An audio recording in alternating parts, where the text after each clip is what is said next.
ubwo ni ukuvuga ni gutya mukicara gutya mwarangiza kuganira agasohoka agataha ukamuherekeza. Misundo ubwo ni urukundo ntabwo mwaba n'urukundo ntabwo njyewe urukundo byakagenze uko njye numva kumwe agusoma n'undi agahita ataha ntabwo ari icyaha. Mbese hari abasomana bakarara. It's not a game, it's a rich thing.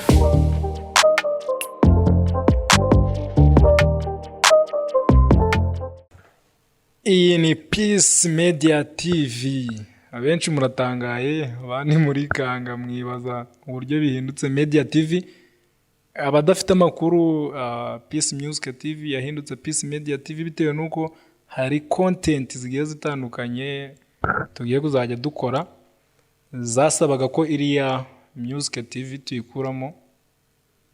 Niyo mpamvu twabikoze. Ubwo umuntu utazi impamvu neza ushaka kubimenya mu buryo burambuye areba ikiganiro twaprodinze mu minsi ishize narabisobanuye, ntabwo mbigarukaho rero.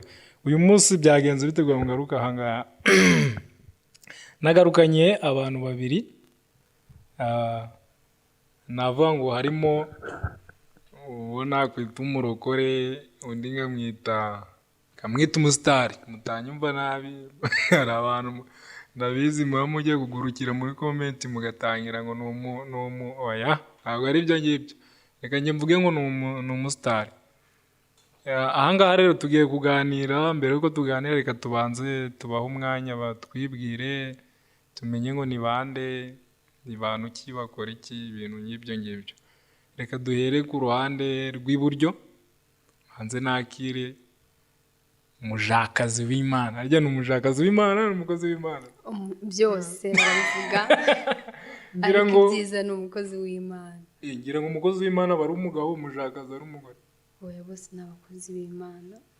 Bose bari abakozi b'Imana. Ariko ikiruta byose nyine ni uko turi abakristo.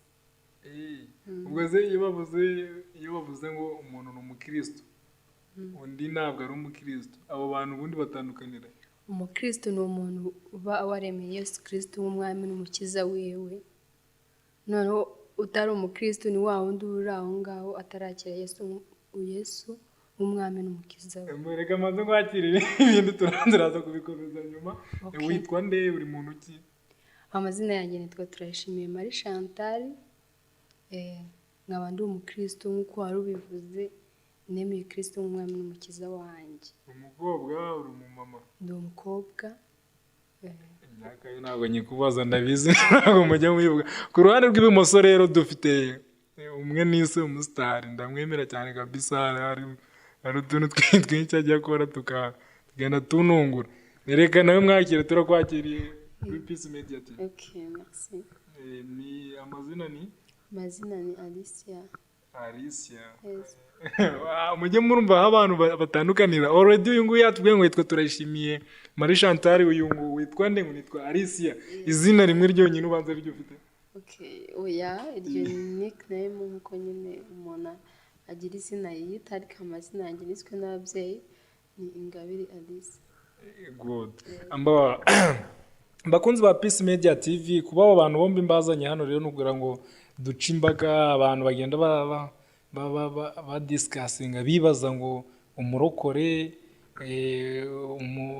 bamwe babitanga barara, ariko iryo sindikunda. Iyo uvuze nk'umuntu ni umurara, ushaka kugira ibintu ugaragaza bitari feye, ubu umuhaye izina ritari irye. Rero nashaka kugira ngo aba bantu bombi tubaganirize, tumenye ngo iyo bavuze nk'umuntu ni umurokore baba bashatse kuvuga iki, iyo bavuze nk'umuntu ntabwo ari umurokore reka mbivuge gutya baba bashatse kuvuga iki. Duhereye ku ruhande rw'ibumoso, ndagira ngo tubanze tuganire kuri physically uko bagaragara, kugira ngo tuze gutandukanye neza umurokore. Ndabizi mukibona uyu nguyu mu gakanzu yiteze utuntu mu mutwe, mukibona uyu nguyu imisatsi, amaherena, mwese muvuga ati aba bantu koko baratandukanye. Reka duhere iruhande rw'ibumoso kugira ngo twanarize physical uburyo bagaragara, kugira ngo tuze kubihuza nyuma. Duhereye kuri Alicia, ndagira ngo ubaze buri kintu cyose kiri ku mubiri wawe icyo kigiye gisobanura. Abari kuri kamera baradufasha, bagenda bagaragaza neza buri kantu kose turaba tugezeho. Alice, kuri wowe ayo marinete asobanura ikintu uko urwaye amaso. Okay, murakoze. Nyine rinete zo amaso ndayarwaye. Amaso ndayarwaye ariko izi nambaye ntabwo ari iz'amaso, ko haje kubaho ikibazo cy'uko nyine iz'amaso zangiritse. Mu gihe rero muri kubona na kirima turimo tugezemo, hariho izuba ryinshi n'agakungugu kaba gahari, nubwo atari kenshi aho kaba gahari, kugira ngo rero porotegitinge amaso nyine mu gihe ntari nabona izo ngizo zindi nabashije kuba nambaye izi ngizi. Murakoze cyane Alice. Ndabona wambaye, hindukira gutya kamera ibifate neza, ndabona wambaye amaherena abiri, kamwe gato ko hejuru akandi karekare kagaragara neza ko hasi. Uduherena dusobanuye iki? Okay, nyine hari abantu benshi sinzi ukuntu babyumva nabi. Ubundi amaherena kuyambara ni nk'umutako, nk'uko nyine gusa neza cyangwa se no kuba uyakunda. Njye rero impamvu sinzi, hari n'irindi ntashyizeho hano, ubundi aba ari atatu iyo nyambaye. Njye rero ni uko nyakunda, nta kindi kintu gituma nyambara cyangwa se gituma nyine narayashyize ku mubiri wanjye, ni uko mbona bisa neza nkaba nanayakunda. Gatoya gato muramfasha duhindukire tujye ku ruhande rw'iburyo, noneho naho tugire icyo tuhanariza kuri kamera. Baradufasha bafate neza umutwe w'umukozi w'Imana. Umukozi w'Imana nagira ngo mubaze, sinzi impamvu abarokore benshi bakunda kuba bapfutse umutwe. Murakoze kumbaza impamvu abarokore bose baba bapfutse umutwe wabo. Ntabwo ari uko ari ihame ko umurokore wese agomba gupfuka umutwe, ahubwo ni uko nyine uba wumva bikurimo kutagaragaza umusatsi wawe, nyine ukawugaragaza igihe byabaye ngombwa. Ariko niba ugiye gusenga ugomba gupfuka mu mutwe wawe, bigaragaza ko wambaye ibigunira ugiye nyine imbere y'Imana kwibabaza. Ni ukuvuga ngo kwambara ku kantu mu mutwe aba ari mu buryo bwo kwibabaza, kugaragaza nyine ko ugiye imbere y'Imana aricyo ugiye gushaka kuyiririra nyine. ubwo se iyo utambutse mu muhanda ugahura n'umuntu wambaye nk'uyu nguyu yaratoye amatwi yambaye amaherena, byo byagera ute? Ibyo ngibyo njyewe iyo mpuye n'umuntu ubyambaye ntabwo mucira urubanza, kuko nyine umuntu yambara uko ashaka, biriya tubifata nko kwirimbisha nyine. Kandi no muri Bibiliya haranditswe ngo nyine ubwiza bw'umugore ni umusatsi, kandi nyine kugira ngo ugaragare neza ni ukuba wambaye neza. Rero hari abumva kwirimbisha bakwambara nyine iyo mirimbo, abandi nyine ukambara imyenda ukikwiza ukumva ntacyo bigutwaye, bakambara imyenda migufi itabakwiriye bakumva ntacyo bibatwaye. Rero iyo wambaye umwenda ukumva ntacyo gutwaye, aho ngaho nta kosa uba ufite. Ariko iyo wambaye umwenda ukumva uri kwibangamira, ubwo icyo gihe uba wabangamiye n'abandi. Ni uko nguko mbifata.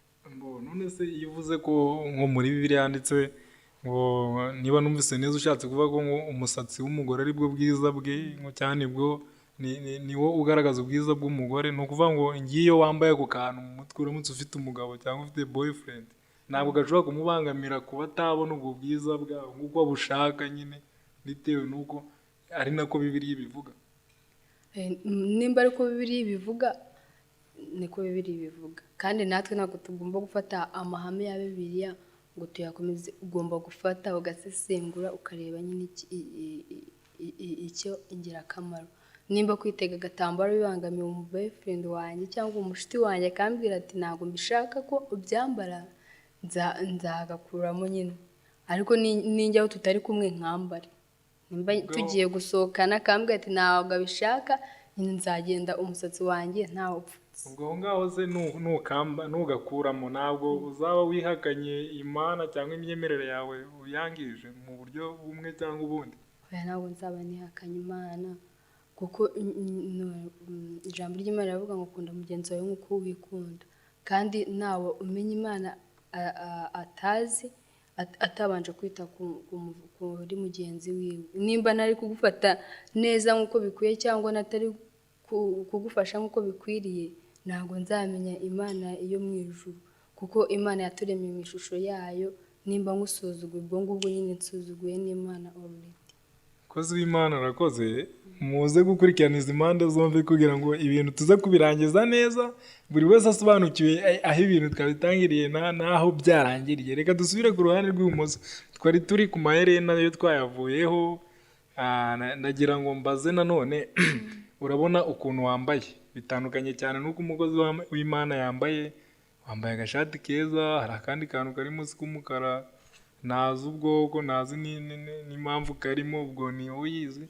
Ariko nahoze nibaza impamvu utafunze ibipesu by'ishati kandi bihari. Okay, hari ukuntu abantu batumva ibintu kimwe cyangwa se badasobanurirwa ibintu kimwe. Impamvu ntafunze ibipesu uko bidahari, ahubwo buri umuntu agira imyambarire ye cyangwa se n'ibimunezeza. Hari ukuntu umuntu afata umuntu gutya physically akamureba akamusomamo ikintu atari cyo cyangwa se atanateguye we atanatekereza ku ruhare rwe. Hari ukuntu abantu bajya bajudging umuntu ngo nguriya ngo yambaye gutya ngo ni umupagani ngo ni iki, kandi ngewe ikintu nshyigikira cye cyangwa se nemera nuko buriya ku mutima w'umuntu niho hambere. Kuba nambaye gutya sinzi niba hari uwo bibangamira already. Hari uwo nambaye gutya amabiri kamubangamira. Hari n'uwo naciye akavuga ati wawu wambaye neza biranshimishije. Niyo mpamvu rero abantu ku ruhande rw'abantu haba hari opposite side na negative. Ntabwo washimisha abantu bose. Ntawe nubwo twabona ibintu kimwe, nanjye ushobora kuvuga ati nambaye neza, ariko nawe nkureba gutya ngandi happy. Umuyobozi wa Peace Music TV uyu munsi yadushebeje rwose, yaje yambaye nabi, ariko hari n'uwakubonye akabona wambaye neza. Ngaho urabushaka kuneza abantu muri comment. Nuko bimeze. Uko byagenda rwose reka niyo mpamvu buriya njye sinzi ukuntu mbifata. Iyo niba utekereje kwambara ikintu ukumva wowe ubwawe ntabwo kikubangamiye, ucyambara ugende mu nzira. Ntuzite kuri wandi ngo abantu se ngo barabifata bate. Wowe icyo uri bubone ukumva ntabwo kikubangamiye, ujye ucyambara ugende mu nzira unatuje uticira urubanza. Ariko ikintu cyose uzambara kagenda uri kwikeka ngo sinambaye ngo bimeze bite ngo mundebere ngo abantu. Icyo gihe rero nicyo bita icyaha, kuko uba uri kugenda nyine utifitiye icyizere mu byo wakoze byose. Ariko mu gihe uzambara kagenda ushikamye ku cyo wambaye, ukagenda uvuga ko wanaberewe, buriya nta cyaha. None Sarisi aho ngaho hari ahantu tutari kumvikana neza. Urabona uko umubiri w'umuntu uteye, ugira amarangamutima cyangwa ugira emotion runaka cyangwa sentiment. Urabona abagabo cyangwa abahungu bakururwa no kubona ibice by'umukobwa bisa naho bidapfutse bidatwikiriye, bikabakurura mu buryo bwo gukenera gukora imibonano mpuzabitsina. Iyo wambaye gutyo ukambara ku kantu ko munsi ukakagera gutyo ugasa naho ugaragaje, abakobwa nabo bavuga agatuza, ugasa naho ugaragaje agatuza. Ubwo iyo uhuye n'abagabo mu nzira cyangwa abakobwa abahungu, uba utekereza neza ko n'abahungu uri gukurura cyangwa uri gutera irari. Ariko sinzi niba uri kuvuga muri rusange, ndavuga muri rusange, cyangwa se niba ari uri kwintroduce wenda. Oya ntabwo ari wowe wenyine, ni ukuvuga ngo kuba nakuzanye nkazana mugenzi wawe, waje uhagarariye abandi n'uyu yaje ahagarariye abandi. Okay, bibaye ari ibyo byaba bisobanutse. Ahubwo nari ndi kwibaza ni se ahantu nambaye hatera umuhungu irarambonye nkatavuga ahubwo nuwo ngo wagirira ari abafite ikibazo. Ntabwo ari wowe, ariko nawe nyine n'ubu ugaragara gutya. Hari ibice runaka urabona uko uyu nguyu umukozi w'Imana yambaye ikanzu, yifunze agatuza, mbese hakavarinze neza. Ariko wowe turebye ako kantu k'umukara kari munsi gasa naho kantu k'umukara se urabona bitaniye na hariya bigeze. Abari kuri kamera baturebera umukozi w'Imana uko yambaye wagira ngo ari muri neje. Abantu muri neje ni bambara amakoti ngaya amakanzu bagahisha agatuza neza bagavuga. Wenda tugeze gutya tu urakora nashyizeho ishati nanjye nashyizeho ikoti. Buriya ikintu cyateza umuntu irari cyangwa se uwo muhungu ahubwo ngende kumva yaba afite ikibazo. Kereka ahubwo niba ushaka ko ngende bwe introduce abantu bari kuri side y'abatari abarokore uriya kentroduce abagenzi be nyine b'abarokore.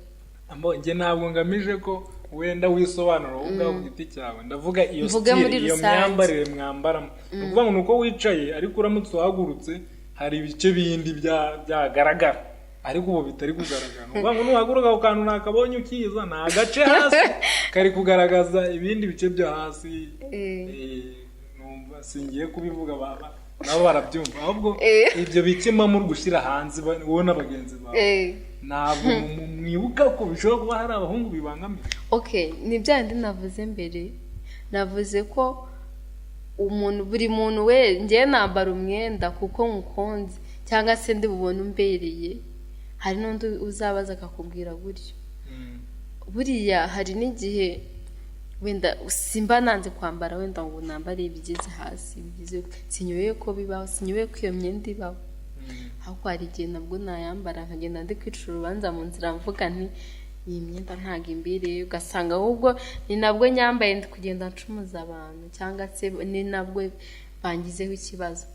Ariko nawe nambaye gutya style gutya nyakwigendera, barimo babona ko nambaye neza, nanjye ngenda numva ko nambaye neza. Sinzi ikibazo. Ariko ngaho urumva wowe warebye inyungu zawe bwite ntiwitaye ku nyungu z'abahungu bari hano hanze bari bubangamirwe n'iyo style yawe. Ariko sinzi ikibazo ufite. Reka tujye ku ruhande rw'iwe. Umukozi w'Imana reka dufashe tubwire.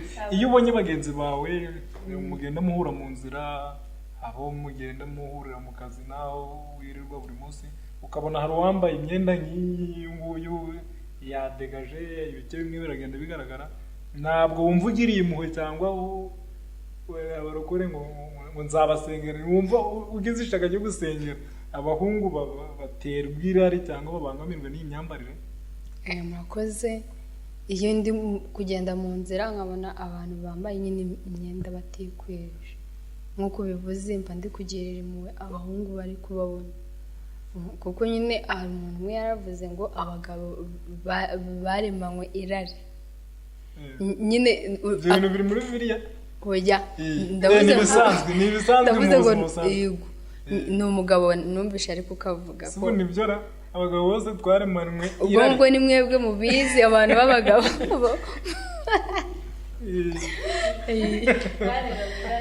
nyine uwo muntu ni umugabo wabivuze. Ngiye ntabwo ndi umugabo, ndacyari n'umukobwa already, ariko nyine ubwo uwo mugabo yari afite experience, wasanga yaraganiriye n'abagabo bagenzi be benshi nyine agasanga bahuje ikibazo cy'irari. Rero nyine twebwe abakobwa iyo turi kugenda mu nzira twambaye twa tuntu dutuma abagabo bagira irari kandi baremanywe n'ubundi irari, akantu gato gashobora kubazamurira ryarari. Nk'uko wari uri kubaza uriya mugenzi wanjye, nyine hari imyenda ushobora kwambara ikabazamurira irari, hari n'iyo ushobora kwambara nyine bakabona ko biraho nyine ko wambaye, cyane cyane nk'abantu bambara utwenda tugarukiye hano hejuru y'amabere ho gatoya, hejuru y'amavi, nyine utwo twenda tuzamurira abasore irari. Rero iyo mbonye abakobwa bambaye iyo myenda batikwije, mba numva nyine mbagiriye impuhwe, numva nyine bahinduka bakamenya kwambara bakikwiza. Nose umukozi w'Imana, hari ahantu muri Bibiliya nasomye, nubwo nari umuhanga cyane muri Bibiliya, handitse ngo hagowe ibisitaza ntibizabura kuza, ngo hagowe ababizana. Ariko bizana zamushya. None iyo uvuze ngo umuhungu agize irari kuri uwo mukobwa abonye gutyo, yarangiza akamwegera ugasanga cyangwa agiye no ku wundi mugenzi we bitewe n'uko yagize yifuje ibyo bintu, akajya kuri mugenzi we akabikomisiona akabibona, ubwo urumva akoze icyaha gitewe naho mugenzi we bahuye yambaye kuriya. Ubwo aho ngaho niba Bibiliya ivuga ko ngo ubizana niwe ugushije iki ishano, ubwo aho ngaho numva umuhungu yavuye hasigaye wa mukobwa. Ubwo tuvuze ko abo bakobwa bambara gutya bagushije ishano, twaba tubeshye? Abo bakobwa nabo bari muri abo bateza ishyano kuri abo basore, ariko mpamya ko muri Bibiliya icyo bari bashatse kuvuga ntabwo ari abo bakobwa cyangwa se ikindi kintu, ahubwo muri Bibiliya nyine mu nzira umukiranutsi acamo harimo ibisitaza byinshi, ariko uwo muntu uteza ibisitazi azabona ishyano. Nyine iyo turi ku isi niko numva abahanga muri Bibiliya bavuga, tuba turwana n'abanzi batatu, uyu mubiri, isi ndetse na Satani. Nyine rero abo banzi batatu tuba turwana nabo n'ubundi nibo bazana iryo shyano. Umubiri uguteza irari. Iyo ubonye nyine wa mukobwa umubiri wawe utugira irari, ubu nawe wowe wambaye uwo mubiri irari rigahita rikuzaho ukaryemera rikakunesha. Naga wa mukobwa ari we kibazo, ahubwo wowe musore ugomba gusaba Imana imbaraga kugira ngo igushoboze uneshe iryo rari uri guterwa n'abo bakobwa. Akantu umukozi w'Imana akomye mu bantu banjye. Mva murongo wanjye nayo ni kwitwaza ubwo uburijwemo.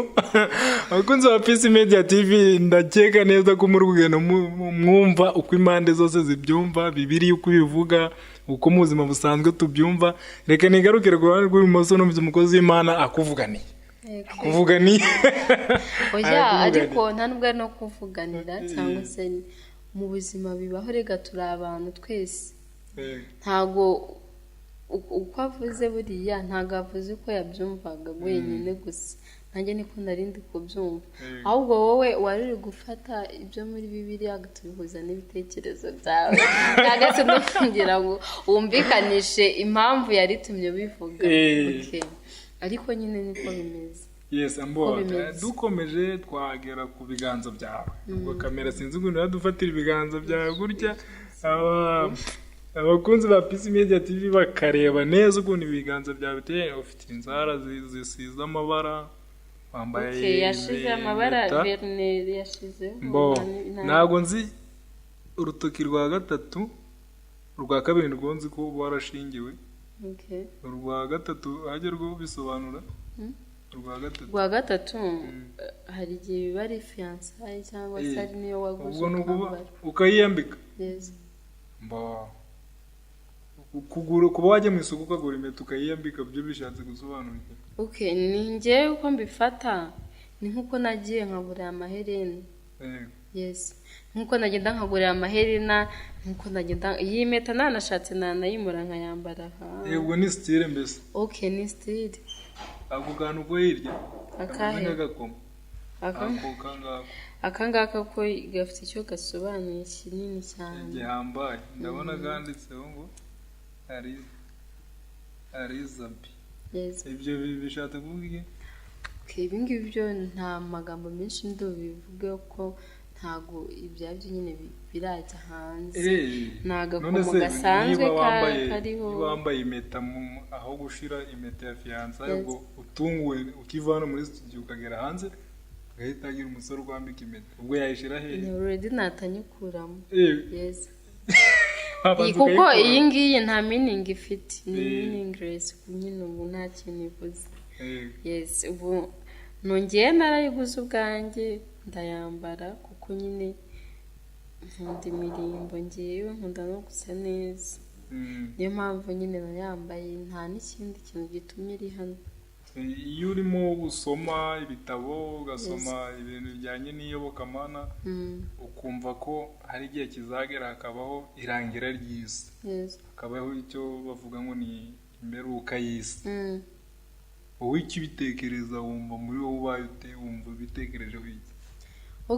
Nyine njyewe ntekereje ku mperuka bita numva insheshuro umeze, nkaharanira kumva yuko nyine uwo munsi wazagera nanjye nyine, kuko hari igihe bavuga ko mu mperuka hari abazajya mu muriro hari n'abazajya mu ijuru.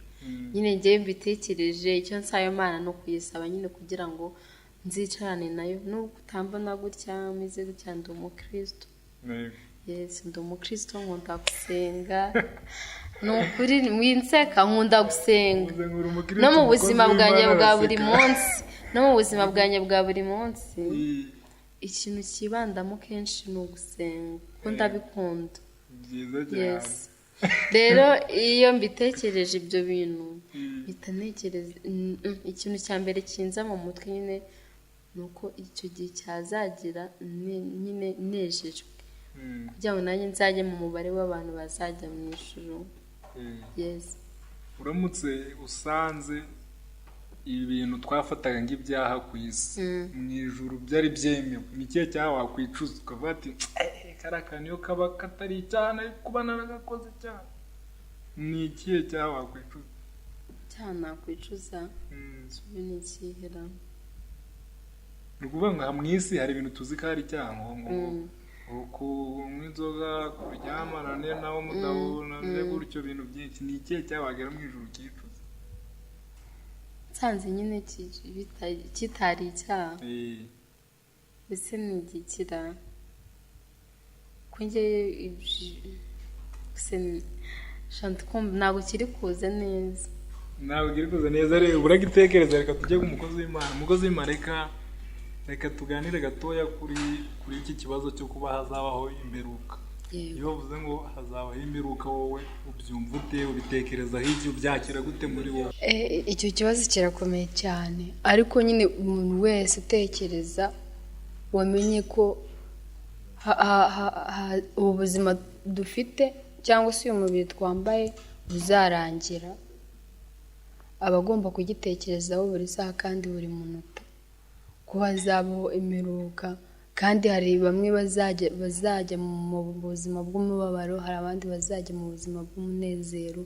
Rero weho ugomba gutekereza ati ese njyewe nzajya hehe?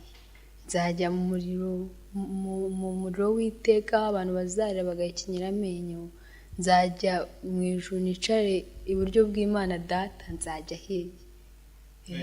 Hari akantu njya nkunda kubona nyine abantu bashyira ku masitati yabo,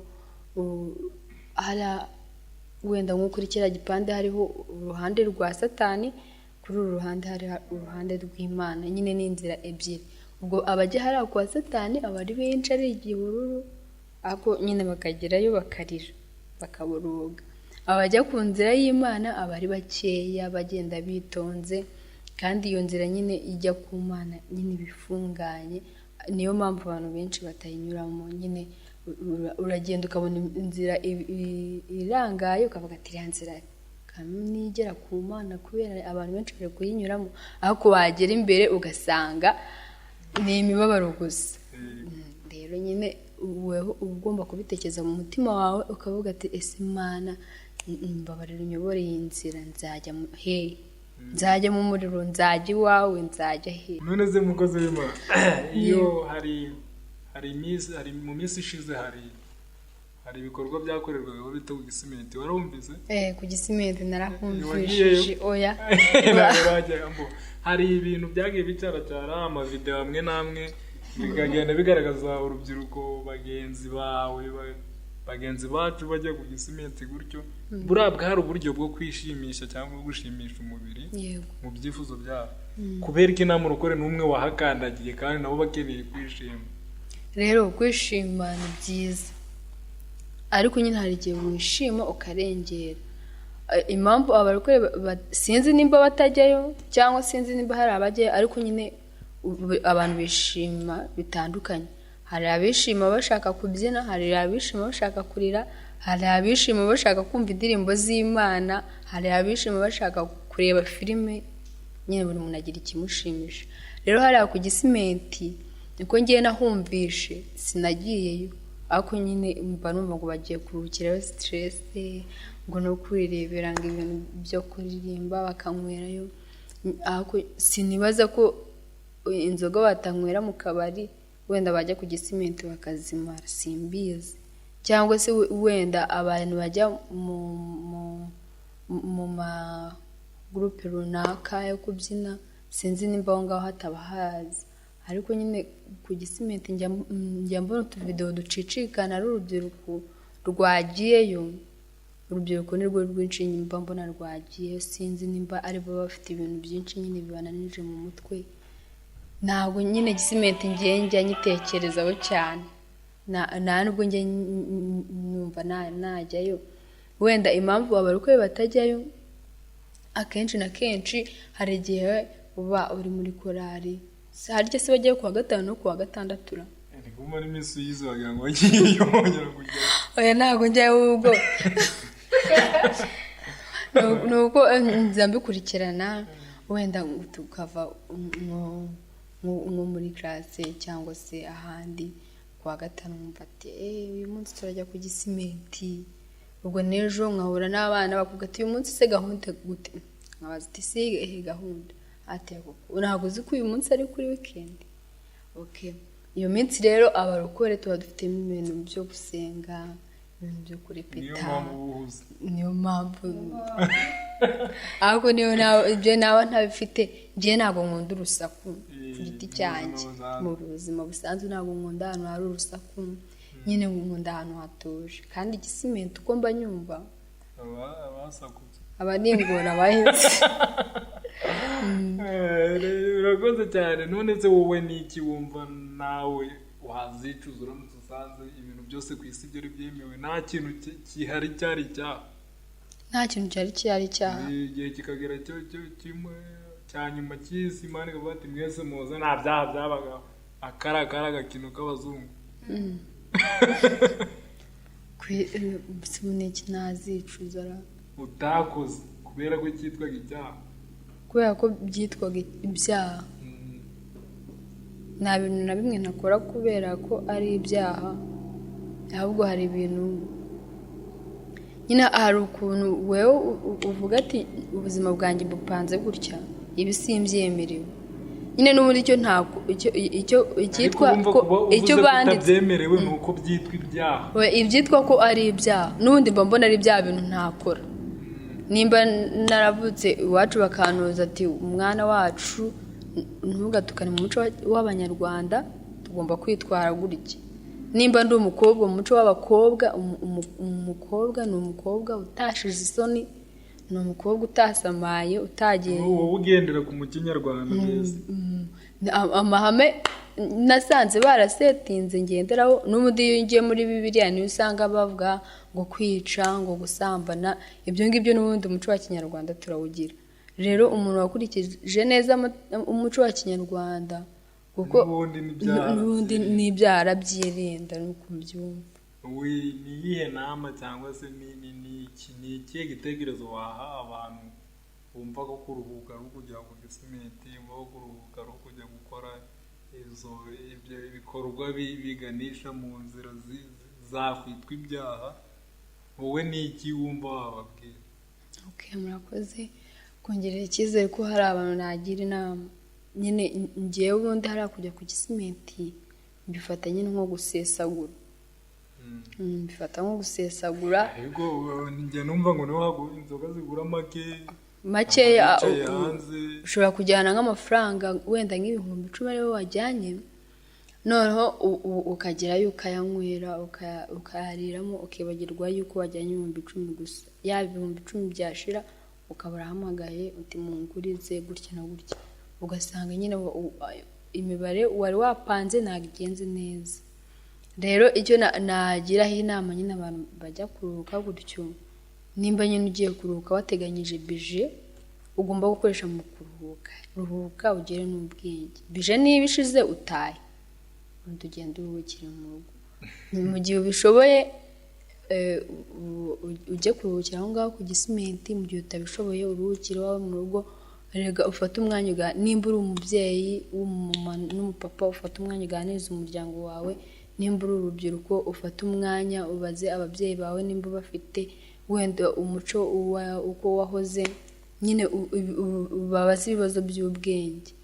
Kuko urubyiruko rw'iki gihe ntago ibintu by'umuco rubishyize ku mutima warwo, ahubwo nyine ni muri bya kirabaye nk'ibyo bya gisimenti. Ntabwo ushobora gufata umuntu w'urubyiruko w'ubu wenda ngo umubaze se. Nyine hari ukuntu ababyeyi ba kera twumvaga bafataga abana babo bakabacira ibintu by'imigani, ariko biragoye ko wazajya kubona umuntu w'urubyiruko uvuga ururimi rwa nyarwo rw'Ikinyarwanda.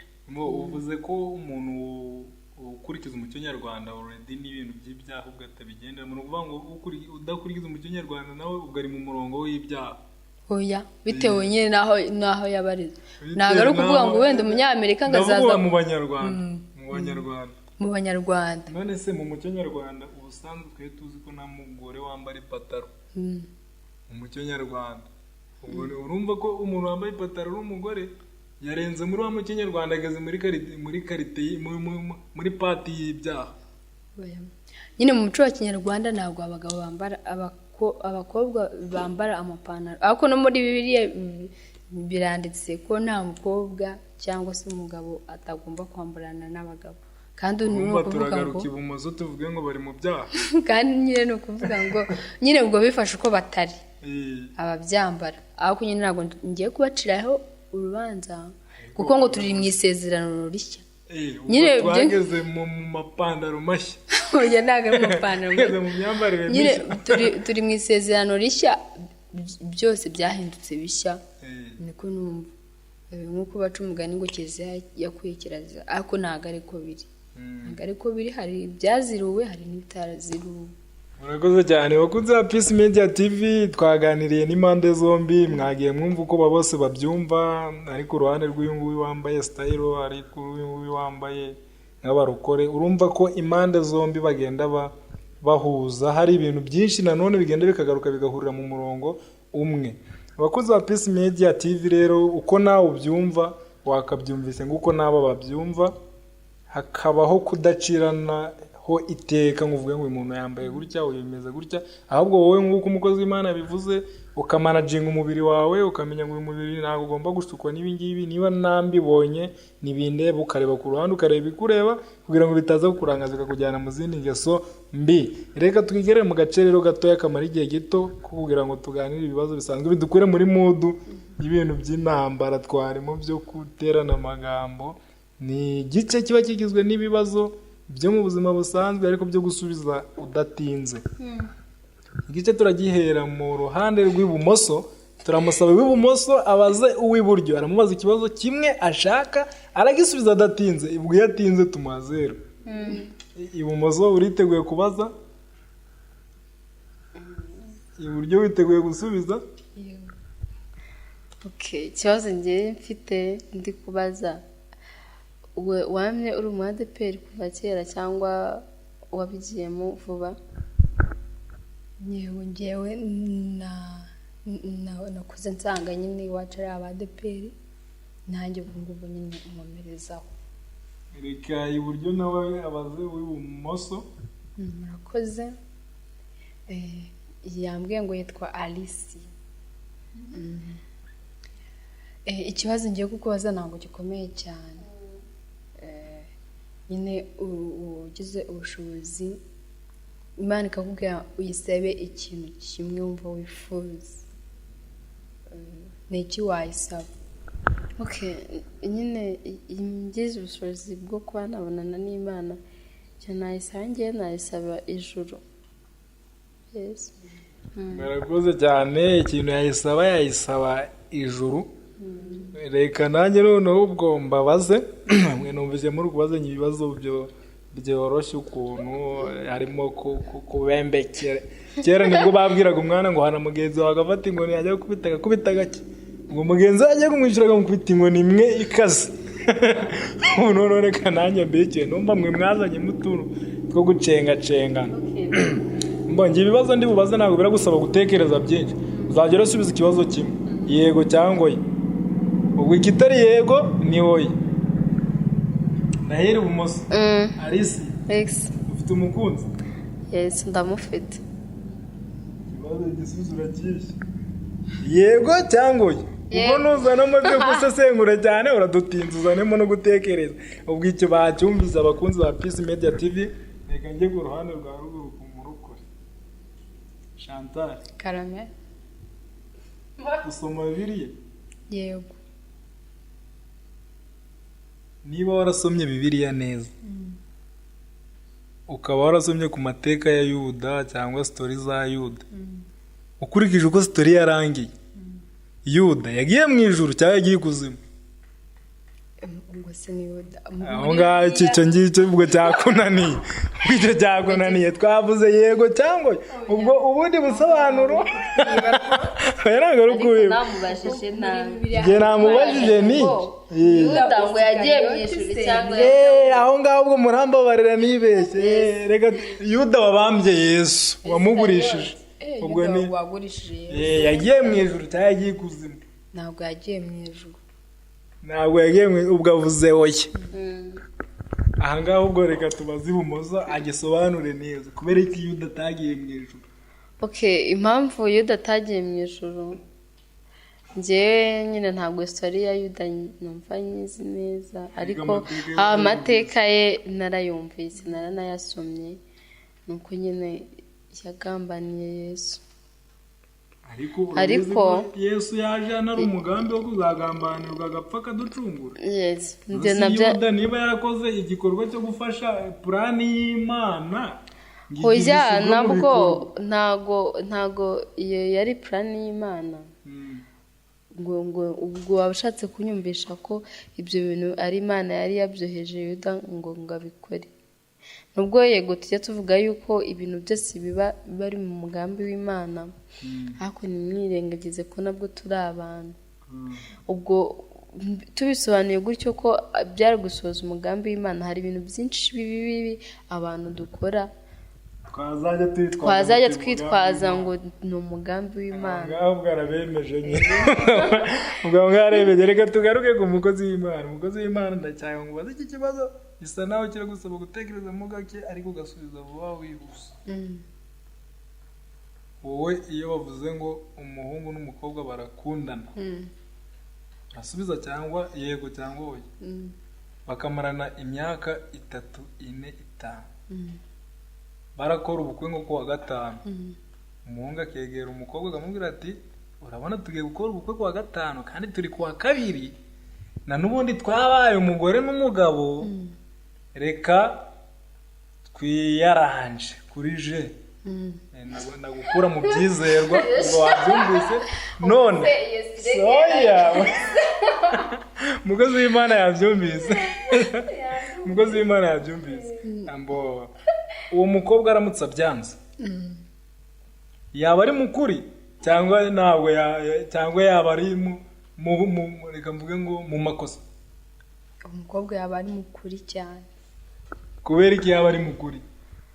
Impamvu yaba ari mukuri ntabwo byumva gutya. Oya nanjye niko mbyumva, kubera yuko bavuga yuko umuntu baba batarahabwa umugisha wo kuba umugabo n'umugore, kandi baba bavuye mu murenge. Oya kuba bagiye mu murenge buriya ntabwo bivuze yuko umugisha wa padiri ubundi ni wo wanyawo, kubera ko hari n'igihe dukenera bibaye ari ibyo, hari abantu bajya mu murenge gusa bagata babana, ariko na buriya baba bari mu byaha.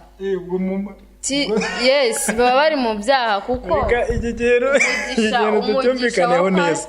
Umuntu umusore n'inkumi bagiye mu rukiko barasezeranye bafashe ku idarapo, Etat civil remeje ati mubaye umugore n'umugabo, kuko hariya niyo basohokanze bagashwana imitungo bayigabana kuko baba barasezeranye. Ariko ntabwo bari bajya hegwa pasiteri, bagize ucy'abakenya samura kwaje ku ruhande aho ngaho baba bakoze icyaha. Nge bifata nk'icyaha. Na buriya niyo umugabo n'umugore babana, ariko bavuga ngo bavuye kwa Etat civil ngo basezeranye mu murenge gusa, ngewe buriya mbabifata nk'ubusambanyi. Hano kora bugiye gukoma rutende. Oya mbifata nk'ubusa kuko abantu bose babana bataragiye mu umugisha wo mu tuba twubahirije amategeko ya leta, ariko amategeko y'Imana tuba tutarayubahiriza. Ariko buriya isezerano bavuze muri Bibiliya nuko ujya mu rusengero tugasezerana, cyangwa n'inge nawe tubyumvikanyeho. Niba nge nawe ngakubwira ati urasa neza gutya na gutya tukabyumvikanaho, ibyo ndabyumva pe, tukabisezeranaho twembi ko tugiye kubana. Ariko umugisha w'Imana buriya ni urabye. Reka twumve umukozi w'Imana. Nyine ubundi aragusezerana mu mategeko no gusezerana imbere y'Imana. Rero kimwe iyo kibuze urumva ntabwo biba byuzuye neza, kandi ko akunda umugeni nyine aba yambaye agatimba, biba bisobanuye yuko nyine uwo mugeni ari isugi. None se bwo mu gihe yagiye hariya kuwa gatanu bakiyeranja, nese ubwo wa mugeni azaba akiri isugi, aho ngaho bazaba babeshya. Wagenda ukabikora ugasaba Imana imbabazi. Yego Imana ni umutunzi w'imbabazi, ariko se kuki utakwirinda? ko kwirinda biruta kwivuza. Uba warihanganye imyaka 3 yose. Bashobora kubona byanze nk'uko n'ababishinzwe mu bigo runaka tubwira ngo iyo byanze kwifata ukoresha agakingirizo. Warihanganye imyaka 3 ntago iminsi umunsi umwe ntago wakunanira kuba. Ariko icyo gihe mwabaye umugore n'umugabo. Oya mutaraba umugore n'umugabo nyine mu buryo bw'Imana bishaka. Ako hari akantu waruvuze iyo byanze kwifata wakoresha agakingirizo kandi tuzi agakingirizo ntabwo gakoraho icyaha buriya kereka wagabanije ibyaha byo kugira guteze kwanduzanya gutyo. Oya nabyo bigomenya bifatwa nk'ubusambanyi buriya byose ari ugusambana. Icyo nacyo kirumvikanye bakunze ba Peace Music TV ubwo mwagiye mubyumva mwese ibintu byo kujya ku ruhande mukajya muri kwe ngo gutya na gutya ngo Imana kubita ibinyafu. Twikomereze rero n'ibibazo bikeya bisoza ikiganiro kugira ngo turangirize ahangaha. Twaganiye byinshi kandi by'umumaro, abafite ibyo bakuramo babikuyemo. Akeka mwese mwagiye mugira ibyo mwunguka. Ikibazo kimwe kuri buri wese tugasoza ikiganiro, ariko hatajemo ibintu byo kugenda turabeshya turaca ku ruhande. Nizere ko ahangaha harabamo kubwizanya ukuri. Nibwiza ukuri. Wowe ubwawe umuhungu aramutse agusuye muri ghetto ubamo wibana,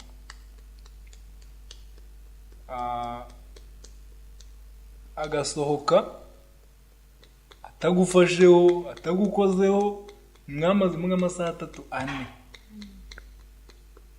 wowe ubwawe umuhungu ntabwo wamufatanya ikigwari mu buryo bumwe cyangwa ubundi? Okay, sinzi ukuntu uri wowe uri kubyumva. Nubwo yego mu bantu bakundana cyangwa se ku muhungu n'umukobwa habaho byita attraction. N'ubu njye nawe dushobora kuba turi kumwe hano tugashiduka ibyo bintu byabaye byo gukoranaho. Nta byabaho kuko umubiri ni umubiri, nawe ujye ubyemera byabaho. Ariko ku bantu bakundana ibyo ngibyo byo bibaho kenshi bibaho kenshi. Hari igihe ushobora kuvuga ko hari ikibazo afite ukaba wanabimubaza uti se nta kibazo ufite, nta kibazo ukaba wanamubaza uti se nta kibazo ufite. Ngo boyfriend wawe yagusuye yaje mu rugo muraganiriye aratashe ntabwo ukozeho narwo kwegereye nta nubwo akwegereye ntabwo ukozeho ubwo ni ukuvuga ni gutya mukicara gutya mwarangiza kuganira agasohoka agataha ukamuherekeza. Misundo ubwo ni urukundo ntabwo mwaba ntabwo njyewe urukundo byakagenze uko njye numva ku bwanjye byakagenze iyo abantu bakundana ubundi buriya ntabwo navuga ngo baba babaye umwe cyangwa se biba kuba umwe nyine n'igihe muri umugabo n'umugore muba muri igice cyo kuba umwe muba mugomba kuganira ibintu imosiyo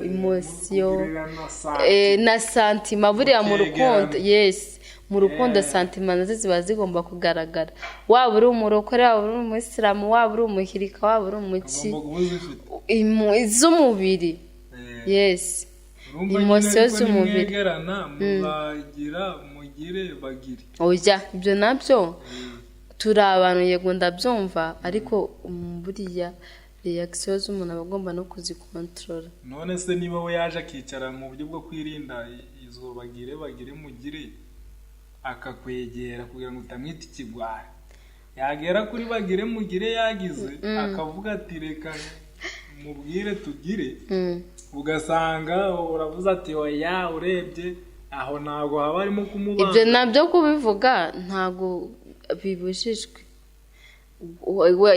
yagomba kubikubwira wabyanga ukamubwira n'impamvu, kandi nyine nawe nubwo aba ari muri icyo kibazo cyangwa se aba ari muri iyo kesi itamworoheye nabagomba kubyumva kuko nabyo biba bigomba kuba kuko sinshidikanya ko hari n'igihe bijya bibaho mutanari kumwe kandi bafite uburyo ari bubihanduringe nyine atabikoze. yes ngo no kuvuga ngo wowe icyo ushatse kumvikanisha nuko nta kigomba gukorwa ariko agomba kukwegera. yes ibyo ngibyo ndi byerekana urukundo. yes ubwo niba atasha kuko mu rukundo haba agomba kuzamo na emotion buriya. bakunze ba Peace Music ba Peace Media TV sorry ubwo mwabyumvise aba mugomba kuzajya mwumva ko niba wasuye girlfriend wawe cyangwa uri girlfriend we wagiye gusura boyfriend wawe mwegere. ntabwo kwegerana bivuze ko ugomba gukora ibyo. mwegere ariko yabagire mugire